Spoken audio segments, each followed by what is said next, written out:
Estimados irmãos e irmãs, 29º domingo do tempo comum do ano A, a liturgia Mateus 22, 15 a 21 é o texto que vamos meditar nesse fim de semana, o famoso texto da armadilha que os herodianos e fariseus armam contra Jesus com a questão do lícito dar o tributo a César ou não. Então é o famoso evangelho do tributo a César, tantas vezes interpretado e mal interpretado por todos os lados. Os fariseus partem então para o ataque e por isso se unem aos herodianos para fazer um plano para pegar Jesus.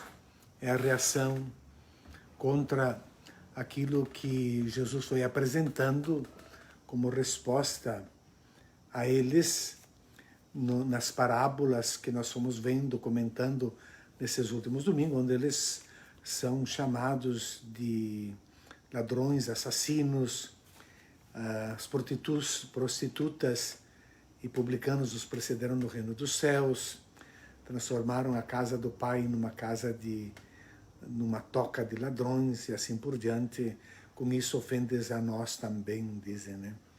Então eles se unem aos seus inimigos herodianos, porque os herodianos, amigos de Herodes, eles são colaboracionistas com os romanos, são traidores do povo.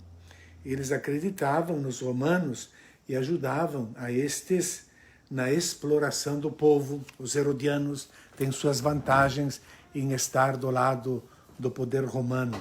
Já os fariseus são anti-romanos. E eles dizem, se vivemos essa exploração, essa escravidão, é porque alguma coisa de errado está acontecendo. A dominação romana é sinal do fracasso da aliança, é fracasso como nação. O povo da aliança vê a sua aliança rompida porque Deus está como que não cumprindo as suas promessas. O tributo a César era para os judeus uma humilhação, uma vergonha. Pagar tributos a um imperador pagão, ainda pior. Devemos observar, portanto, nesse terreno tão complexo, que, na verdade, como diz o monge Enzo Bianchi, da comunidade ecumênica de Bose, é um texto muito complexo. César não é Deus e os ministros de Deus não são César. O texto exige uma interpretação. Por isso eles armam, o texto narra essa armação da armadilha para pegar Jesus. Usam uma bela estratégia, começam adulando ou bajulando, porque é um meio muito eficaz para enganar a pessoa, para fazê-la cair na armadilha. Porque diante do elogio, diante da bajulação, diante dessas glórias falsas, a pessoa perde o controle das próprias reações e cede aos elogios, pensando no próprio sucesso, né? E então eles querem não que Jesus raciocine, mas dê uma resposta direta, sim ou não. E essa resposta direta, ela facilita para pegar Jesus em qualquer uma das respostas. Nós temos que ter presente que o psicopata, para entrar na vida de uma pessoa, para dominá-la, ele começa, para conquistá-la, começa elogiando. É uma maneira infalível de fazer a pessoa cair nas suas garras. Os fariseus começam então elogiando Jesus, dizendo: Mestre, sabemos que és verdadeiro e que ensinas o caminho de Deus, não olhas a cara de ninguém. Isso funciona para que a pessoa responda sem pensar nas consequências da sua resposta. É lícito ou não pagar imposto a César? Veio a pergunta. Cuidado aqui. Não se trata, porém, de discutir a natureza ou validade do imposto em si, da função do Estado em si, mas se trata aqui, pergunta, de um imposto a uma autoridade usurpadora, imperialista, de fora, exploradora, é a dominação romana. Mas Jesus percebe a hipocrisia e da pergunta traiçoeira, insidiosa, e devolve para eles uma outra pergunta, né? Porque qualquer que seja a resposta dada por Jesus, ele poderá ser atacado e acusado. Aliás, na Paixão, capítulo 23 de Lucas, nós vamos ver uma das acusações feitas, falsas, levantadas pelo Sinédrio contra Jesus, é que ele proibia pagar imposto a César. Isso o levou à sentença de morte. Não é uma questão banal, é uma armadilha bem montada, qualquer que seja a resposta, Jesus pode ser acusado. Mas Jesus, hipócritas, por que me preparais uma armadilha? Mostrai-me uma medalha do imposto. Mostraram-lhe um denário, que é a moeda romana usada para o pagamento do imposto. Pergunta, de quem é a figura e a inscrição? De César. Jesus, devolvei a César o que é de César e a Deus o que é de Deus. Atenção que aqui, essa tradução é mais fiel. Devolvei a César, apódote, que significa, e é um imperativo forte, um imperativo ativo, devolvei, do verbo apodidomi, não é do verbo didomi, ou como o infinitivo da pergunta, dunai. Né? É lícito dar, dunai, mas aqui é devolver, dar de volta. E Jesus não disse, dai a César, mas devolvei a César. Porque se ele quisesse dizer, dai a César, diria, edote. Mas o verbo aqui é dar de volta, apódote. Então, uma resposta genial, não caiu na armadilha. É como se Jesus dissesse que eles deveriam desfazer-se do dinheiro pagão, dinheiro sujo, fonte de impureza. Devolvei a César o que é de César, mandai-o para casa, e a Deus o que é de Deus. E a questão de fundo é da fidelidade a Deus. Mas o que é de Deus? Tudo. Somos criados à imagem de Deus. Então, o que nos ensina esse texto do Evangelho? Vários pontos importantes para não cairmos nessas falsas leituras. Primeiro, cuidar para não usar mal o ensinamento do Evangelho, não esquecer a laicidade do Estado. Segundo, a questão é sobre um império que subjuga outro povo. Não é questão do imposto em si. Terceiro, o contexto demonstra que não se trata aqui de elaborar um tratado de política, de filosofia política, ou sobre o direito, ou sobre o Estado, mas aqui se trata de uma armadilha. Quarto, as autoridades de então foram caracterizadas nas parábolas de Jesus como ladrões e assassinos. Por isso, eles querem eliminar Jesus, que inclusive tenha dito que eles, as autoridades, são pecadores. Jesus disse que eles, as autoridades, serão precedidos pelos pecadores públicos e pelas prostitutas que os precederão no reino de Deus. Quinto, a Galileia era um barril de pólvora Podemos lembrar Judas o Galileu, os Zelotes, a Guerra Judaica.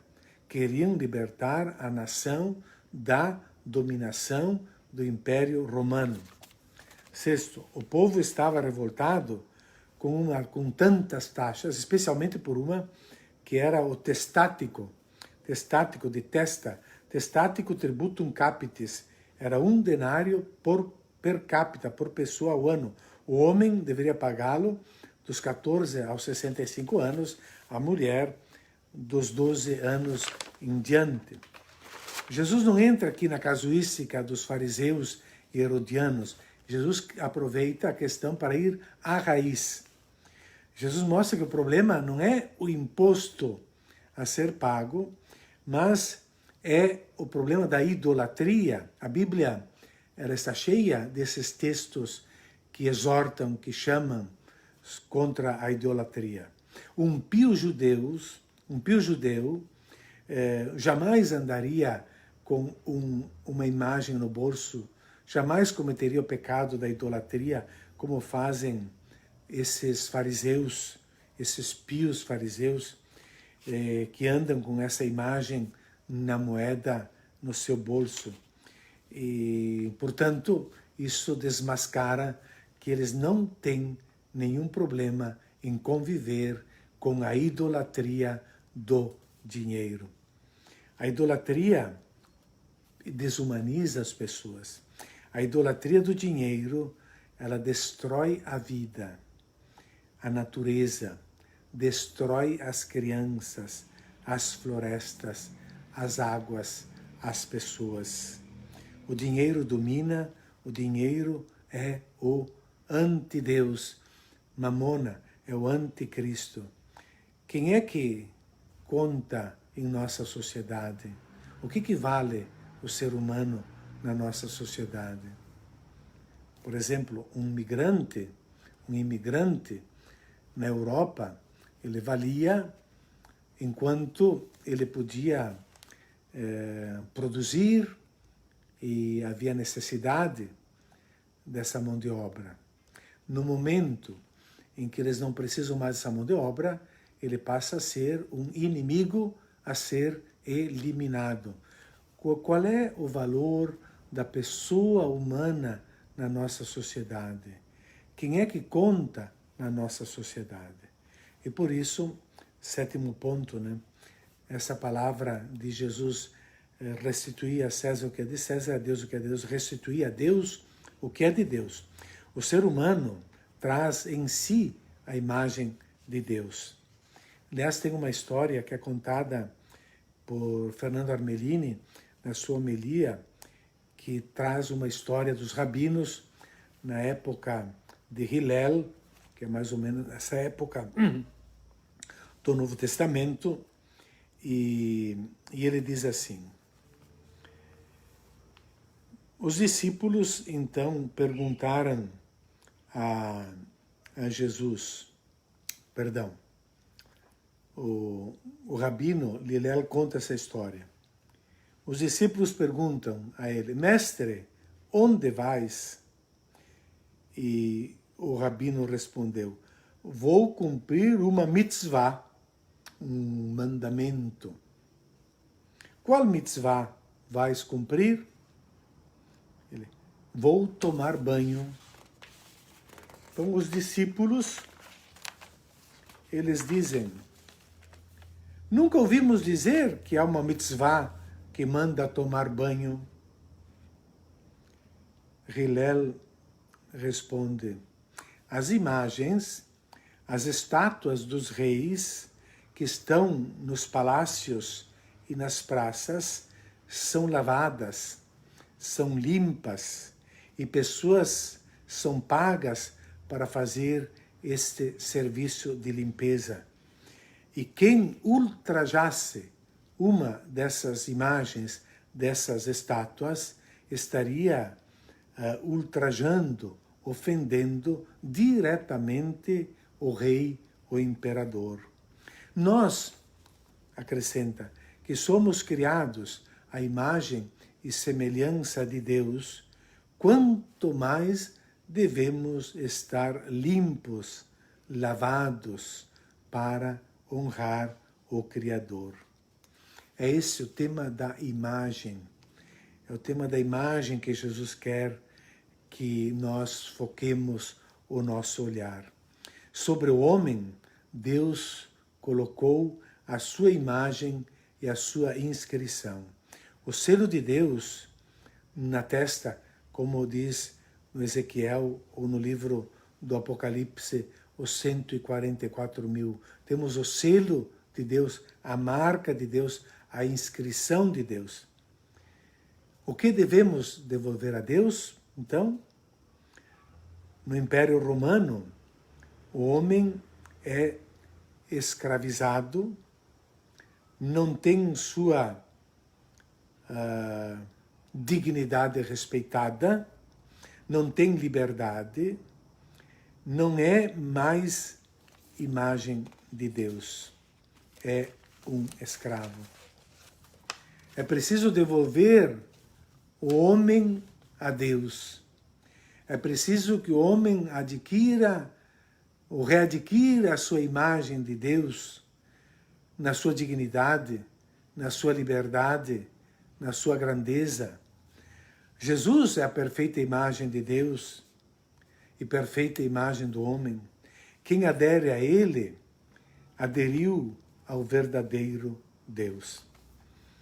Devolver a Deus o que é de Deus é devolver ao homem a sua dignidade, a sua grandeza.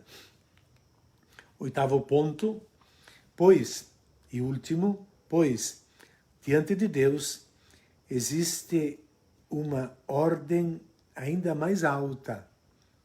Diante de César existe uma ordem ainda mais alta, que é Deus. César, como diz o monge Enzo Bianchi, não é Deus.